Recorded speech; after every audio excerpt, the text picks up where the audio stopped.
በስሜት ሳይሆን ለመሆኑ በእውቀት ሪሰርች በማድረግ በአክሲዮን ገበያው ላይ እንዴት መሰማራት እንችላለን? ለዛሬው 8ኛው ክፍል ተከታታይ ትምህርታችን ላይ ደርሰናል። ይህንን እንማራለን። በአክሲዮን ገበያ ውስጥ በስሜታዊነት ሳይሆን ሪሰርች አድርጉ ሲባል ምን ማለት ነው? በቀላሉ ሪሰርች እንድትሰሩ አደርጋችኋለሁ ባልላችሁም ሪሰርች የሚሰሩትን ሰዎች ግን እንዴት እንደምንረዳ መንገዱን ሊያሳይ የሚችል የትምህርት ክፍል ይሆናልና እስከ መጨረሻ ተከታተሉት። በየሳምንቱ ሐሙስ ልክ በ9 ሰዓት ታዲያ በንጋት ፖስት እየተዘጋጀ የሚቀርብላችሁ ሳምንታዊ ትምህርት አሁን ይጀምራል። ቻናሉን ሰብስክራይብ አድርጉ፣ ለጓደኞቻችሁ ሼር አድርጉ። ከዚህ በፊት የተለቀቁ ወደ 7 የሚጠጉ የተለያዩ ስለ ካፒታል ማርኬት ያወራንባቸውን ትምህርቶች መመልከት ከፈለጋችሁ ደግሞ የካፒታል ማርኬት ኮርስ የሚለውን ፕሌሊስት ከፍታችሁ ከኤፒሶድ 1 ጀምሮ መመልከት ትችላላችሁ። በዚሁ ወደ ዛሬው ትምህርታችን የምገባ ነው የሚሆነው።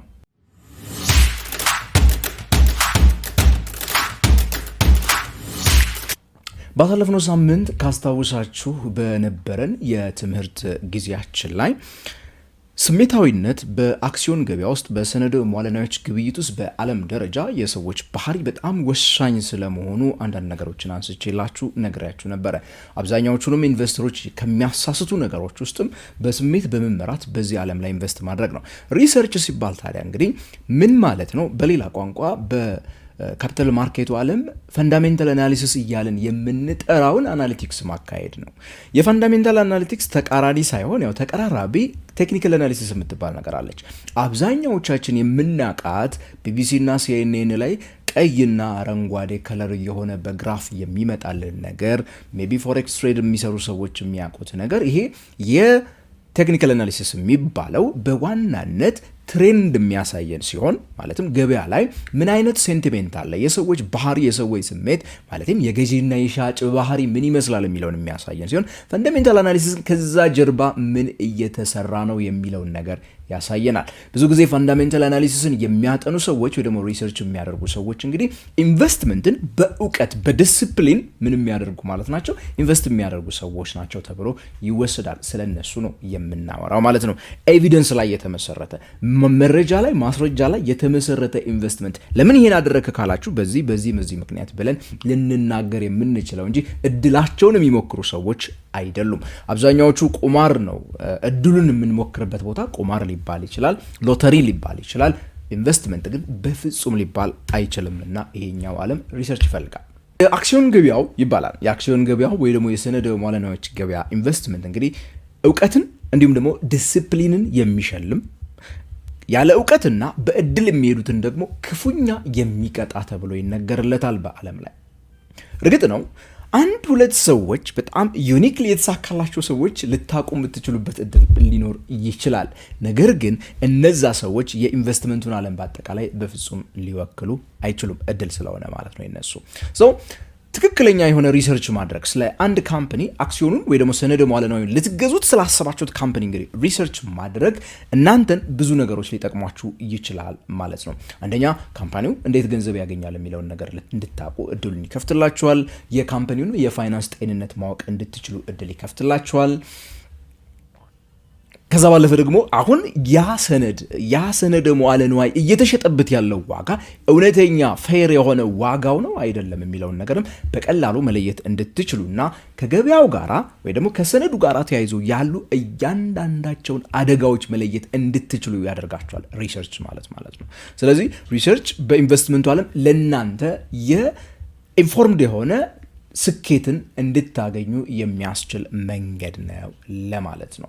ስለዚህ እንግዲህ ካሁን በኋላ በኢትዮጵያ ሴኩሪቲስ ኤክስቼንጅ ላይ ፋይል የሚደረጉ እነዚህ የተለያዩ የንግድ ተቋማት የሚያወጡት ኦዲትድ ፋይናንሻል ስቴትመንት ዋነኛው የሪሰርቻችን ምንጭ ሆኖ ሊመጣ ይችላል። አንድ ባንድ እንመልከታቸው። መጀመሪያ ማንም ሰው ሪሰርች ማድረግ ሲያስብ ምንድን ነው የሚያደርገው ስትሉ፣ በነገራችን ላይ ቅድም እንደነገርኳችሁ እናንተ ሜቢ ሁላችንም ሪሰርች ላናደርግ እንችላለን። ነገር ግን ሪሰርች ያደረጉትን አካላት የምንጠይቀው ወይ ደግሞ ያወጡት ሪሰርች ላይ የምናነበው የምንፈልገው ነገር እነዚህን ሊሆን ይገባል ነው። አንደኛው ለመሆኑ ቢዝነስ ሞዴሉ ምንድነው የሚለውን ነገር መረዳት መቻል አለብን። አንድ ቢዝነስ ምንድን ነው የሚሸጠው? አንድ ቢዝነስ ምንድን ነው ለመሆኑ አቅርቦ ሽጦ አምርቶ ገንዘብ የሚያመጣው? በየትኛው መንገድ ነው ትርፍን የሚያተርፈው? እንዴት ነው የሚሸጠው? ያን የሬቨኑ ሞዴሉ ምን ይመስላል? ቢዝነሱ እንዴት ነው የሚሰራው? ሀገር ውስጥ ነው የሚሸጠው? ውጭ ሀገር ነው የሚሸጠው?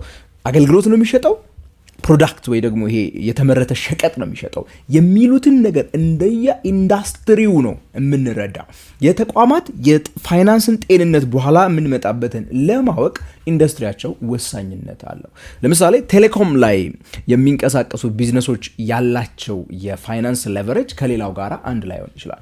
ብዙ ገንዘብ በፍጥነት የሚንቀሳቀስበት ስለሆነ ለምሳሌ ቴሌኮም ብዙ እቃዎችን በዱቤ ቢወስድ ብዙ ችግር አለበት ላይባል ይችላል። ነገር ግን ይሄ የካሽ ሊኩዊዲቲ በጣም ቶሎ ቶሎ የማይንቀሳቀስባቸው ዘርፎች ላይ ለተሰማራ ነጋዴ ግን ብዙ ዱቤ መውሰድ ችግር ሊኖር ይችላል ማለት ነው። ተመሳሳይ ነገሮች ጤንነትን ሊያዛቡ እንደሚችሉ መረዳት መቻል አለብን እንደ ኢንዱስትሪው ኮንቴክስትና እንደ ሁኔታው ማለት ነው። ሁለተኛው ደግሞ የምናደርገው አንደኛው ቢዝነስ ሞዴሉን ለየን፣ ምን ይሰራል፣ ምን ይሸጣል፣ ገንዘብ እንዴት ያገኛል፣ እንዴት ወደ ትርፍ ይቀይረዋል የሚለው። ሁለተኛው የፋይናንሻል ስቴትመንቱን መመልከት ነው። የፋይናንሻል ስቴትመንት እንግዲህ እንዳልነው ቅድም ኦዲት ከተደረገ በኋላ ፋይል ይደረጋል በኢትዮጵያ ሴኩሪቲስ ኤክስቼንጅ። ካሁን በኋላ እዛ ላይ ሊስት የተደረጉት ካምፓኒዎች በፋይናንሻል ስቴትመንቶች ላይ የምንመለከታቸው 3 ቁልፍ ነገሮች አሉ። የገቢና የወጪን እንዲሁ መግለጫ ኢንካም ስቴትመንት የምንለውን፣ ባላንስ ሺት የሚባለውን የሀብትና ዕዳ መግለጫን፣ እንዲሁም ደግሞ ካፒታልን ፖዚሽንን የሚያሳየውን፣ በሶስተኝነት ደግሞ በድርጅት ውስጥ የሚንቀሳቀሰውን ገንዘብ የካሽ ፍሎው እንቅስቃሴ እንመለከታለን ማለት ነው። ኢንካም ስቴትመንት ምንድነው የሚያሳየን? የድርጅቱ ትርፍ ኪሳራ በሆነ ጊዜ ላይ የወጪዎቹን እድገት፣ የገቢውን እድገት ቅነሳ ካለ በኔት ፕሮፊት ታክስ ምን እንደከፈለ፣ ገቢን ኬት እንዳገኘ የሚነግረን ኢንካም ስቴትመንት ነው። ይህንን በማየት የድርጅቱን ጤንነት እድገት መመልከት እንችላለን። ባላንስ ሺት ላይ ደግሞ እንግዲህ ምንድነው የምንመለከተው? ካምፓኒው ምን አለውና ምን ዕዳ አለበት የምትለዋንም ደግሞ መለየት እንድንችል እድሉን ይሰጠናል ባላንስ ሺት ማለት ነው። አሴት ላያቢሊቲ የምንለውን ነገር እንዲሁም ደግሞ ባለቤቶቹ ሼር ሆልደሮቹ ምን ያህል ሀብት አላቸው እዛ ውስጥ የሚለውን ነገር ይነግረናል። ካሽ ፍሎ ስቴትመንቱ ደግሞ እንደዚሁ ደግሞ በድርጅት ውስጥ የሚወጣ የሚገባውን ገንዘብ የሚያሳየን ነው። ብዙ ጊዜ እንግዲህ ትርፋማ ሆነው ድርጅቶች ካሽ ፍሎ ላይኖራቸው ይችላል። ከሳሪ ሆነው ደግሞ ካሽ ፍሎ ሊኖራቸው የሚችልበት እድል አለ። እነዛን ነገሮች የምንለይበት ሁኔታ ነው ማለት ነው። እነዚህ ነገሮች አንድ ላይ ከተደማመሩ ነው የድርጅቱ ትርፍ እውነት ትርፍ ነው ወይ የሚለውን ነገር፣ ዕዳ ማኔጀብል ነው ወይ፣ የድርጅቱ ስራ ጤነኛ ነው ወይ የሚለውን ነገር መለየት የሚችሉ። ምክንያቱም አንዳንድ ድርጅቶች አትራፊ የሆኑና አብዛኛው ትርፋቸው የሚመጣው ከዕዳ ሆኖ ዕዳው ላይ ዲፎልት ቢያደርጉ ሙሉ ሀብቱ እንዲሄድ የሚያደርጉ አይነት እድሎች ሊፈጠሩ ስለሚችሉ መጠንቀቅ ይኖርብናል ማለት ነው። በሶስተኝነት ደግሞ ቁልፍ ነገር ሬሾዎች አሉ። እነዚህ ሪሰርች የሚሰሩ አካላት የሚለቋቸው ሬሾዎች አሉ። እነዛ ሬሾዎች ተጠቀሙ። ለምሳሌ earning per share የምንለው አንድ አክሲዮን በድርጅቱ ውስጥ በአመቱ የሚያተርፈው ትርፍ ማለት ነው። ፕሮፊት ፐር ኢንቨስተር ለማለት ነው፣ በአንድ ሼር ማለት ነው። ፕራይስ ቱ earning ሬሾ ደግሞ ምን ያሳያል? ይሄ ከላይ የጠቀስኩላችሁ earning per share በገበያ ላይ አሁን እየተገበያየ ያለበት ዋጋ፣ ገበያው ስለዛ አክሲዮን ምን ስለዛ ሰነደ መዋለ ንዋይ ምን እሳቤ አለው የሚለውን ነገር እንዲያሳየን። ምክንያቱም ስንት ከፍሎ እየገዛው ነው ያ የሆነ ያክል የሚያተርፈውን አክሲዮናችሁን፣ እሱን የምናይበት ፕራይስ ቱ earning ሬሾ እንላለን። ሪተርን ኦን ኢኩዊቲ ደግሞ የምንለው ሪተርን ኦን ኢኩዊቲ የምንላት ደግሞ ሶስተኛዋ ሬሾ ነች። እቺኛዋ ከሼር ሆልደሮች የተሰበሰበ ከባለ አክሲዮኖች የተሰበሰበው ገንዘብ በምን ያህል ውጤታማ ወደ ሆነ ስራ እየገባ ነው፣ ምን ያህል ሪተርን እያመጣ ነው የሚለውን ነገር የምንለካበት ነው። እሷን ቁጥር ስታገኙ ኦኬ አንዷን ብር ከሼር ሆልደር ወስደው ይሄን ያህል ፐርሰንት ወደ ሪተርን እየቀየሩ ነው የሚለውን ነገር፣ ይሄን ያህል ገቢ እያገኙበት ነው የሚለውን ነገር መመልከት እንችላለን። ሌላው ዴት ቱ ኢኩዊቲ ሬሾ የምትባል ነገርም ደግሞ አለች። እሷንም መመልከት ይኖርብናል። ይሄ ምን ማለት ነው?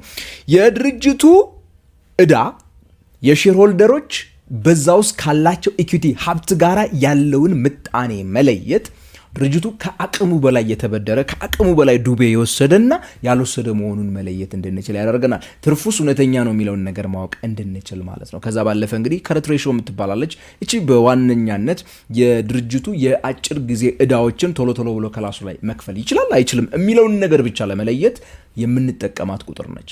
እነዚህን ከላይ የጠቀስኩላችሁን 3 ዋና ዋና ነገሮች ማለት ነው በመመልከት እንግዲህ በቢዝነስ ሞዴል በፋይናንሻል ስቴትመንት እና እንደዚህም የተለያዩ ሬሾዎችን በመመልከት ሪሰርች የሚባለውን ነገር መስራት እንችላለን። እንደ ጀማሪ ማለት ነው። ሪሰርቹን የሚሰሩልን ሌሎች ተቋማት አሉ። ከነሱ ጋር ግን ስንሄድ እነዚህ ነገሮች በመጠየቅ መማር እንችላለን። የተወደዳችሁና የተከበራችሁ ተመልካቾች ለዛሬ ታዲያ በስምንተኛው ክፍል ያስኩላችሁ ትምህርት እስካሁን የሰማችሁት ነው። ጥያቄ አስተያየት ካላችሁ ኮሜንት ሴክሽን ላይ ጻፉልኝ። በቀጣይ ሳምንት በ9ኛው ክፍል ትምህርታችን ደግሞ እስከምንገናኝ ድረስ ታዲያ ቸር ያሰማን።